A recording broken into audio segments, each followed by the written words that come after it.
we speak, Nancy Pelosi is helping to load the U-Haul, and that's what's going on. She's going to drive that truck. I don't think they have a lot of furniture over at the Trump house because they have so many houses. What do they care? We're going to take. They're not going to load up a dresser and a bed. I'm leaving the White House. Let me just say some of the furniture. I'll bet there are people who did do that.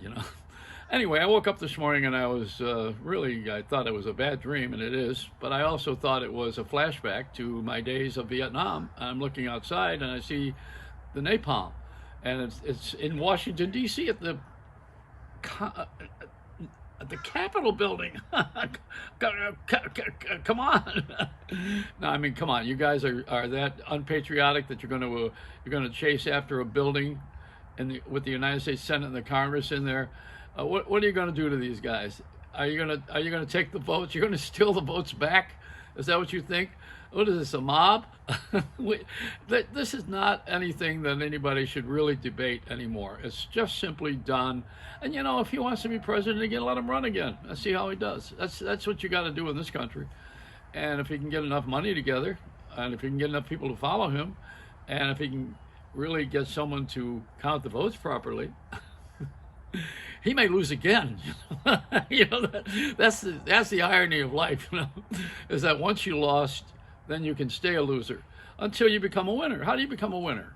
By a change of heart. That's right. And you have your change of behavior, and then you get people to follow you. Like, listen, these guys have followed Trump like Moses. He had 40 years in the desert with matzah. I don't know if this crowd would do that. They're looking for shrimp. But this is a difficult crowd. They're wearing these no masks. No, did you notice that?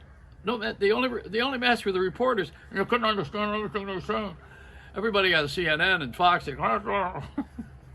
This all started because the president didn't lead. He didn't say, "Okay, here we go. Everybody wear a mask because this thing's upon us." And then on and on and on. There's too many controversies here. You shouldn't be picking a side. And I know you don't like what happened in Georgia, but I never liked Georgia. It was a speed trap on the way to Florida. So I never was really happy about Georgia. And Atlanta, to me, was just another rest stop.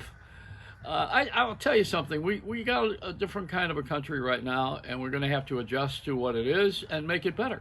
That's all. You begin where you are. And where I am right now, I want to get back on the air with television and radio and the internet and do a multitask and multiplex broadcast.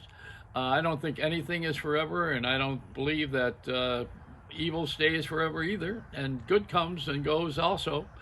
As has been said by my famous friend Dale Parson, who's in Hawaii. I said to him one day, I said, cream rises. And he says, so does shit. Not funny. Okay, anyway, I think somewhere along the line we're gonna settle this out, and I just wonder if Trump's going to go to the inauguration. I wonder if he's going to be invited. Oh boy, that's got to be the weirdest thing, is to lose something and then not be gracious. Can you picture this in the Super Bowl, where the crowd gets mad because their team lost? Or a player is mad because he did the score? I mean, this is a sport. It's a sport of kings, they call it.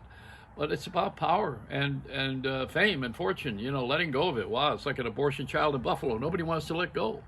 And you're hanging in there all the time. We got to let go. And that's the only way that you're going to keep going to another plateau or platform in the case of texting. So I want you to know that I'm very much alive and well. Although I'm called the late Joey Reynolds, that's only because of the time zone, not my departing. And I'm on YouTube and on Facebook, and I should really be on regular television because they need it. They don't have anybody who's sitting there having fun like we used to have because they got rid of all of us. We cost money. That's why. They don't want to pay us. They got rid of Regis Philbin. Even Disney, they don't want to pay him any more money. Can you imagine? He didn't need the job anyway because he had the Millionaire Show on NBC. He made too much money, and then he wanted more from ABC, and they didn't want to give it to him. So he got out of there. And he left us with those two clowns. But anyway, who else was it that? Oh, they got rid of Letterman. Letterman kind of like phased out, he got bored, but they don't want to pay him anymore. And they have a way of making you feel like you want to leave, too. They did that with Johnny Carson a couple of times until they changed presidents in the company. And then they knew that he was the one who was making a lot of money for them. That's all that anybody cares about anyway, really, in broadcasting. If you notice, there's too many commercials and not enough show. That's what's happened. They have become the whores of Babylon. They give us a lot of entertainment through the commercials, and I'm not entertained by those Irish tap dancers doing Geico. I don't know where. I used to turn the TV off when that was on Ed Sullivan, when they had the jig. I hated that. I was 12 years old. I didn't want to watch an Irish jig. We lived in an Irish neighborhood. I was Irish Catholic, and I was a Catholic. I mean, we married Irish people. We knew what they were. We weren't going to do that jig. We weren't going to do that damn, what do they call it, river dance, right? Yeah, I know. Everybody started with this. Every nationality has had its time here. You know that? Do you know that? We all have been used and abused and slaves. We all were love slaves when we first came to this country. The funniest thing with me was I see my friends who marry the overseas people now thinking they've got a gem because there's a woman who really wants to be with them and really wants to be in this country because she thinks there's an ATM machine in the bedroom, and anytime you run out of money, you just go in the bedroom and you push the lever and money comes out. They don't realize you got to go to work or you have to fill the machine. It's the way it is, the ATM. All that matters. So this is it. Everybody stay cool, stay calm. You got an election that's going to go on anyway, whether you like it or not. And you got a few years to straighten out. I like the $2,000 stimulus. I'd like to make it $4,000. It's a Reynolds wrap.